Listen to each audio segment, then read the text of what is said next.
distinguished guest, Ms. Asst.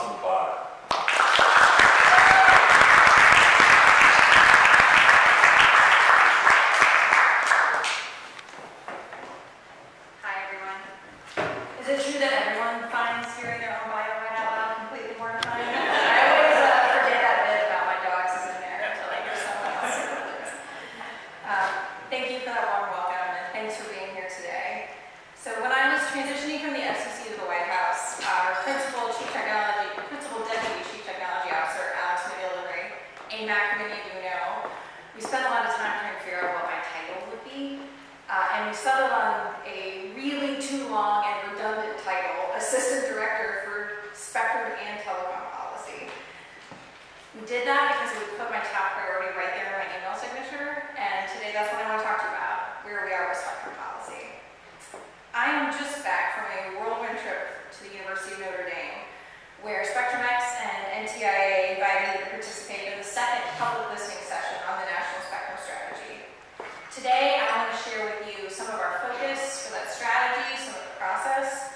I want to talk about where we think the National Spectrum Strategy is headed, and I want to talk about some other ways that we can evolve spectrum policy to meet the needs of the next generation of wireless services. So, I see a lot of friendly faces in the room, and I'm going to assume that I can skip most of the part about why spectrum policy is really important, is at the heart of everything that we do, matters for everything that we do in American life. But I do want to say that I think it's especially critical in my job and what I think about every day, that there really is a spectrum component somewhere at the bottom of everything that I think President Biden has laid out in his vision for our country. We want lower costs for American families and equity for low-income people who rely on their smartphones primarily to get online.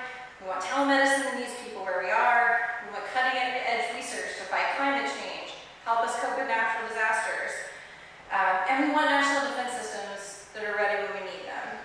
As my boss, our director of OSTP and the President's Science Advisor says, practically every part of American life runs on spectrum. The stakes are high.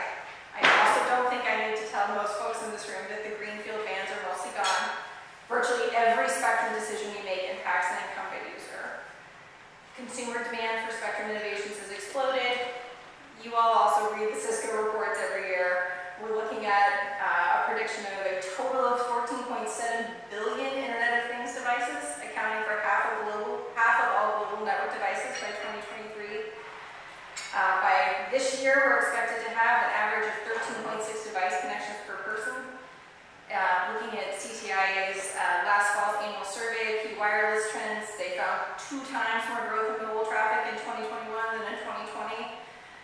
All of these things, I think, add up to a consumer use that's really exploding.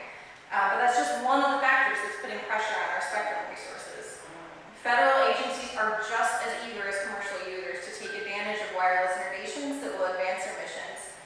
But spectrum is a scarce resource, and having lots of innovative options for how to use it to make people's lives better is a good problem to have, and one that I'm really happy to be working on.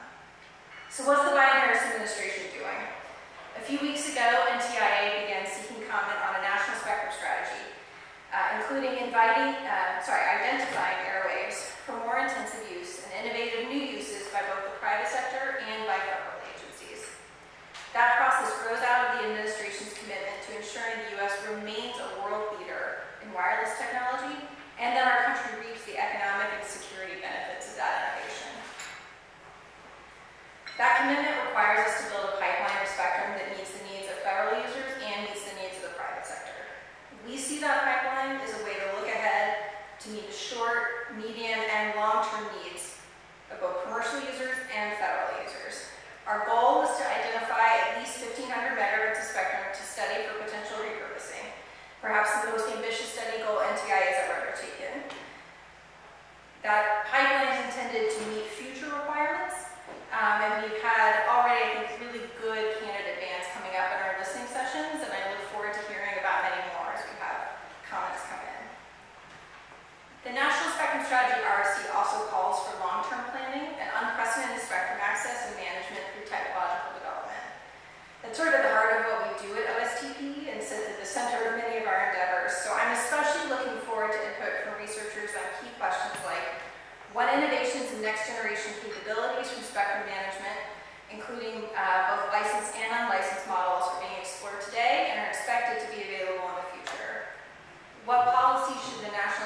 strategy identified to enable development of new and innovative uses of spectrum? And what role, if any, should the government play in promoting research into, investment in, and the development of technological advancements in spectrum management, spectrum-dependent technologies, and infrastructure? NTIA has created a large number of ways to get involved, including the 2 public listening sessions, the second one which we finished up yesterday. We're also doing dedicated listening sessions and other sort of intensive outreach with federal agencies. Those listening sessions have already surfaced a wide variety of views and important considerations, and a few fascinating lesser-known spectrum facts. So did you all know, for example, that most astronauts hold amateur radio licenses so they can operate the ham radio station on the International Space Station? Because I didn't know that until the listening session. And I was really excited to learn about how the astronauts receive that training going forward. And I had a note here to try to find out the Artemis astronauts' call signs, which I have not found out yet. But the next time I come, I will be able to tell you how to tune in. There is still time to file written comments, although not much time. They are due to NTIA on Monday. And with, I'm going to say here, admirable optimism about the state of his calendar, the director of the National Spectrum Strategy, my friend Scott Blake Harris, has offered one-on-one meetings to anyone who'd like to talk directly to him and his staff about the strategy. So take him up on that offer. The comments will be posted on NTIA's website. There should be a lot of back and forth, and I'm really looking forward to that engagement. We recognize that we are not writing on a blank slate. Planning for our wireless future is day-to-day business for NTIA, for the FCC, and for many federal spectrum users, as well as important swaths of the telecom industry and the sectors that depend on it. The National Spectrum Strategy, RC, is open-ended by design to invite in all of those ideas. I expect we'll have a voluminous record to work with, and on behalf of OSTP and my colleagues at the National Security Council and the National Economic Council, I want to thank those of you who have already contributed to the effort. In conjunction with the National Spectrum Strategy, there is more we can do to create a sustainable spectrum management process that positions the U.S. for continued leadership for decades to come.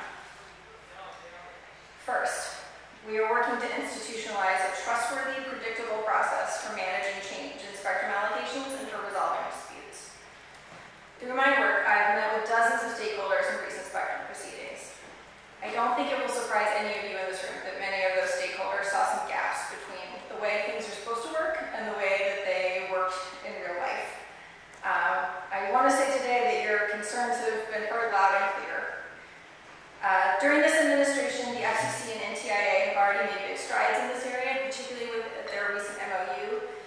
We often repeat the basic statement that the FCC and NTIA jointly manage our country's spectrum resources in the public interest. If you put that question into ChatGPT, by the way, you get a really interesting answer that it's really confused about the relationship between the FCC and NTIA.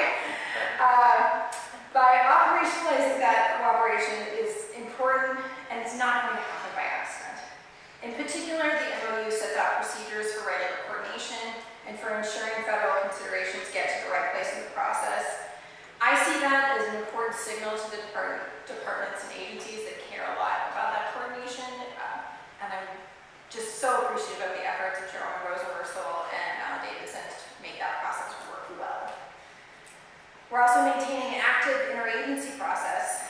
All stakeholders, including the federal users, need assurance that spectrum decisions will be made in a process that gives them notice and an opportunity to be heard. And all of those stakeholders need to operate with a high degree of transparency so that all the relevant arguments and information are on the table at the time when decisions are made.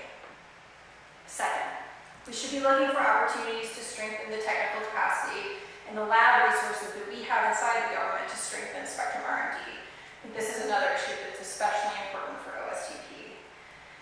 Last year I had the chance to spend some time at NTIA's Table Mountain Quiet Zone with the folks from the Institute for Telecommunication Sciences at NTIA. I strongly recommend that visit if you have an opportunity to go. There are prairie dogs, there's a lot of wildlife, and there's a way to see some really interesting facilities that are driving forward research and development for NTIA. I think that in addition to ITS's role sort of serving NTIA, it also addresses the needs of many other federal agencies. It does this through agreements with academia, through cooperative research and development agreements. There's a lot more that we can do there to develop that.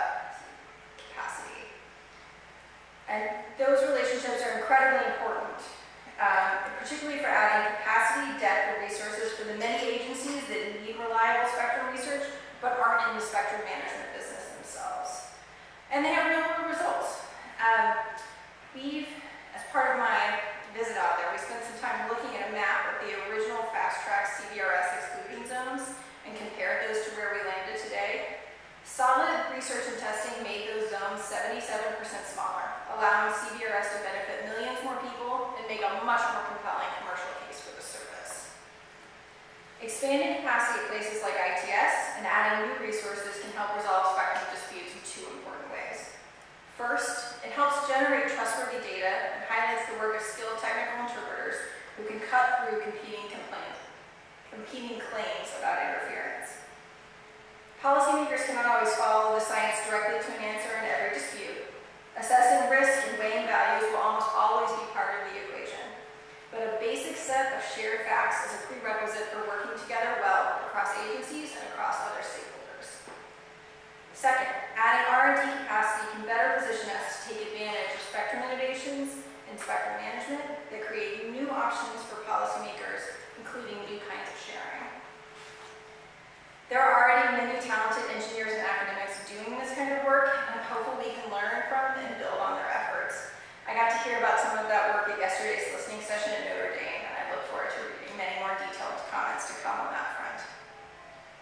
Third, we should support federal agencies' work on a common technical manual or handbook for federal users. During my time at the FCC, and I look around and see a lot of staff who maybe had the same experience, I often found myself working through a docket full of technical studies that sort of seemed to talk past each other. And there are always going to be parties that disagree about even the most basic study design decisions, their most basic parameters. But inside the federal government, President Biden has charged us with making evidence-based decisions guided by the best available science and data. In one of his earliest memoranda to the heads of departments and agencies, the President declared that when scientific or technological information is considered in policy decisions, it should be subjected to well-established scientific processes, including peer review where feasible and appropriate. To advance the goal of evidence-based decision-making and scientific integrity in the area of spectrum policy, we should work toward a compilation of principles, guidelines, accepted technical standards, interference protection criteria, propagation models, and other characteristics that can form the basis of shared assumptions and ultimately comparable results. Fourth, and this one's really important to me, we need to build the core of people who can do this work inside the federal government and outside the federal government. I have been lucky throughout my career as a lawyer to have access to many very talented spectrum engineers and professionals who at key moments generously explain to me what's really going on here. And as much as I think lawyers wish we could conjure up that kind of good guidance on demand, we all know that expertise takes a long time to develop and comes at the end of a long path of education, training, and mentorship. Across the Biden-Harris administration, agencies have recognized that STEM skills are the foundation for discovery and technological innovation. Under the guidance of the National Science and Technology Council, agencies are working to ensure lifelong access to high-quality STEM education for all Americans, and to position the United States as a global leader in STEM literacy, innovation, and employment. To achieve this objective, their strategy identifies three overarching goals: building strong foundations for STEM literacy, increasing diversity, equity, and inclusion in STEM, and preparing the STEM workforce for the future. Those broad efforts are going to help build a talent pipeline, and I've been heartened to see the federal departments and agencies tackle this spectrum management challenge head-on. Many of my colleagues in the federal spectrum community bring decades of rich experience to the table, and many of them aren't that far from retiring. We risk losing significant skills, expertise, and really hard-earned perspective without a corresponding influx of new talent. To keep up with our nation's spectrum management challenges, we have to reverse that trend. NASA's making strides. The horns were one thing. So NASA is making great strides in this area through its Spectrum Education Awareness Program. They call it SPEARS. SPEARS is educating spectrum users about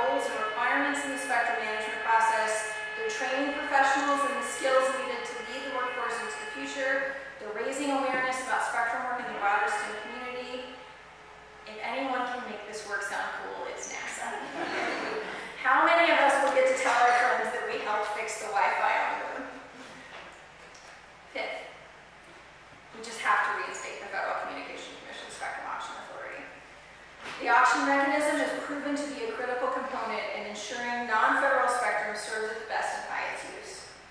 As Chairwoman Rosenworth has said, it's an indispensable tool for harnessing the promise of new wireless technologies while also spurring economic growth, creating jobs, and strengthening our national security and global leadership. Stakeholders must be able to trust the predictability and the reliability of that mechanism.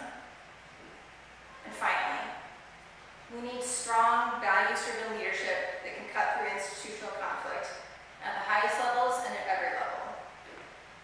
When we have a long day, week, or season, as some of you have experienced in spectrum policy, I turn back to what I see as my guiding principle in this job. No spectrum policy for its own sake.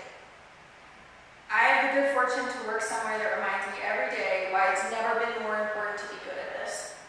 At OSTP, my colleagues are military scientists, medical doctors, engineers, AI experts, and every other kind of scientific expert you can think of. I look at their work and I see spectrum needs brought to life. And at OSTP, it's not all that hard to convince my colleagues that a phenomenon that consists of electromagnetic waves propagating through space is of fundamental economic and social importance. In the middle of an interference dispute or a legislative debate, it can be easy to dig in on one cost or one benefit. Usually the solution that we're reaching for requires balancing many, many competing considerations. As with all the issues we face, President Biden calls on us to keep the focus on our shared values, even when the stakes are high.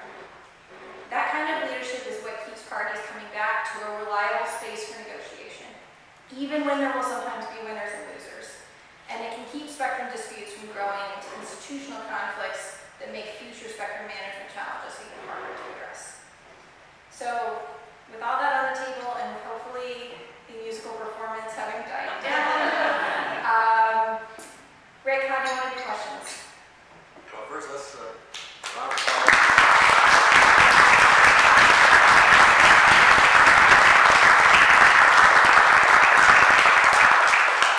you, Austin. We do have time for a few questions, so let's open up the floor here. Paul Kirby with TRDL. The listening sessions, you did have those that. Is there something in particular you want to highlight that you an idea or something that you particularly maybe have never heard of that you think is interesting? Yesterday's presentations, particularly from the academic and research community, I thought did a great job of looking ahead to a future that doesn't have to be exactly like the spectrum challenges that we face today. Obviously, lots of what we do here has historical antecedents. We were all involved in spectrum management processes that have been going on forever. But it was really interesting to hear people like Manisha Ghosh address some different ways of thinking about how, if we were writing on a slightly blanker slate, how we might do some things differently. The other thing I'll say, as I mentioned in my remarks, is that I've been really heartened in those sessions to hear folks with really concrete ideas about our workforce challenges. I think it is really significant and serious that we need to build a core of people that can do this work at the level we need it done for the future. And so I'm really especially looking forward to seeing some of those comments. I'm so enthusiastic about what NASA has done that I've taken one of their Spears stickers from the program and put it on the coffee pot in OSTP so that people will ask me about what is this program and I can tell them more about how we do workforce development. David? Thanks so much for being here, Austin. You talked in your remarks about efforts to improve coordination within government agencies domestically, but what about on the international front in terms of efforts to ensure U.S. leadership, particularly when it comes to spectrum allocations and the conversations that happen at the ITU? I think you're right that that's really important, and it is that season for being good at this. I've been really heartened to hear how closely the agencies are working together and working with Anna to come to some of those positions. I also just think it's important that we have clear statements about U.S. values in this area so that we sort of go into those international discussions with a united front. Awesome. Let me ask you, can you